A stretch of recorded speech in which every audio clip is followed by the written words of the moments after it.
Good day everyone, this is Marco Anthony Balangge Reyes from BPED 2T. For this video, we are going to discuss all about volleyball, including the history, facility, and equipment, and I will give 5 basic terminologies and 5 basic skills. First, let's discuss the history of volleyball. Volleyball was first called mintonet, and it is a ball sport that is played by team which consists of 6 players. The sport volleyball was invented by William G. Morgan, and he is an instructor in YMCA in Holyoke, Massachusetts, in the year 1895.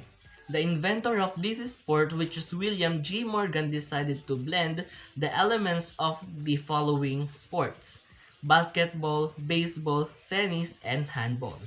William G. Morgan creates this game for his classes of business, who demand the sport which played with less physical contact, where in that time, this sport has less physical contact than basketball.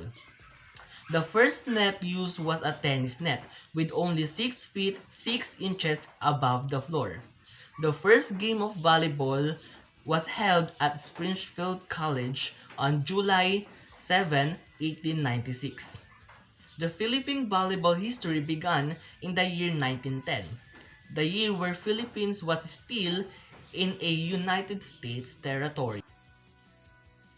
Next, we have the playing court. The court diagram shows the official volleyball indoor specification. The indoor court dimension is 9 meters by 18 meters with an attack line 3 meters from the center line. Here are the parts of playing court: the end line, sideline, center line, spiking line, the net, and the antenna. Now let's enumerate the different equipments used in volleyball. First is the net. The net was placed vertically over the center line. It has the measure of 2.43 meter high for men, 2.24 meter high for women. The height of the net is measured from the center line of the court, with 1 meter wide and 9.5, 10 meter long, and is 10 centimeter square back mesh. For the next equipment, we have the post or antenna.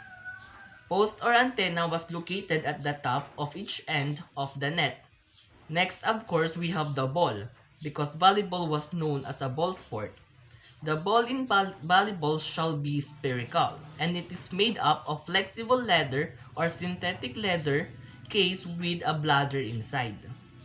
Its color may be uniform light color or combination of colors. Next, I will give the 5 basic terminologies in volleyball. For the first terminology, we have the attack. The offensive action of hitting the ball. Meaning, attack, ito yung ginagamit ng player to make a goal or to commit points. Next, assist.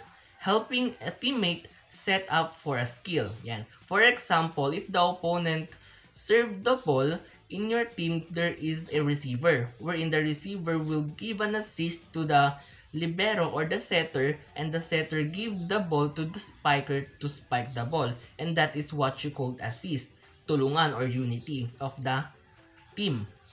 Next, we have back set. It is a set delivered behind the setter. So in a team, we have the setter, and if the ball was set behind that setter, that is what you call a back set. Next, cut shot.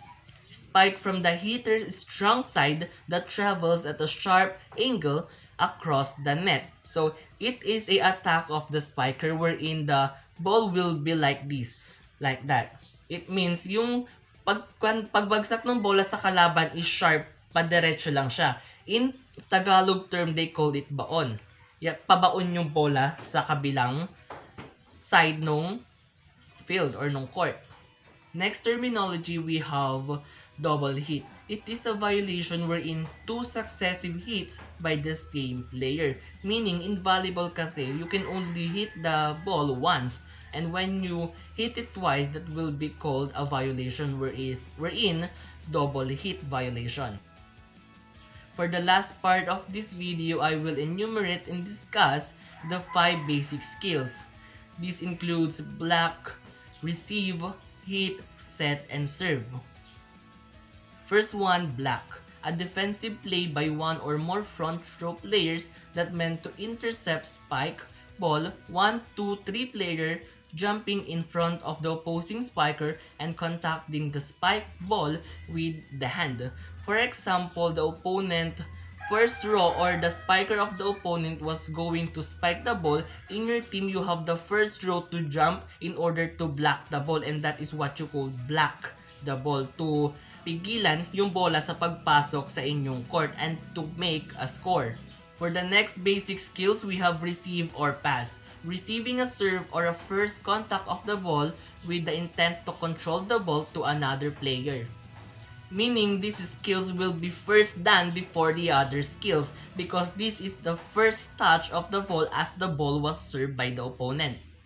And also, this is the skills used to set the ball to the setter or to give the ball to the setter in order for the setter to set it to the spiker. For the next basic skills, we have spike or hit, to jump and strike the ball with an overhand or forceful shot. Yan. As all we know, spike is used or using a very forceful shot or yung malakas na tira. Nag-exert siya ng huge amount of hit or tira. And this skill was done to make a score. And to execute this skill, he need to jump higher to hit the ball over the net. Next, we have the set. The tactical skills in which a ball is directed to a point where a player can strike or spike it into the opponent's court. Meaning, when we say set, it is a tactical move to create a effective shot or attack.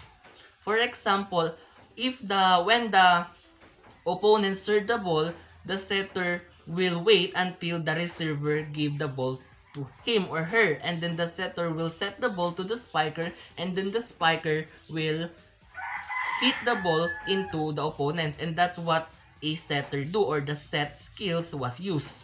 Next and last basic skills for this video, we have the serve. It is used to put the ball into a play. It is the only skill controlled exclusively by one player. Meaning, used to put the ball into a play. Meaning, doon nagsisimula yung laro. As the ball was released in the hand of the server, and at that point, the game will start. This is the only skill controlled exclusively by one player. Kasi nga, diba, in serving, there's only one player to aim para ipasok yung bola sa kabilang side ng court or sa opponent court. Again, this is Marco Anthony Balangueres from BPED 2D. And that is all for this video. Thank you, God bless, and keep safe.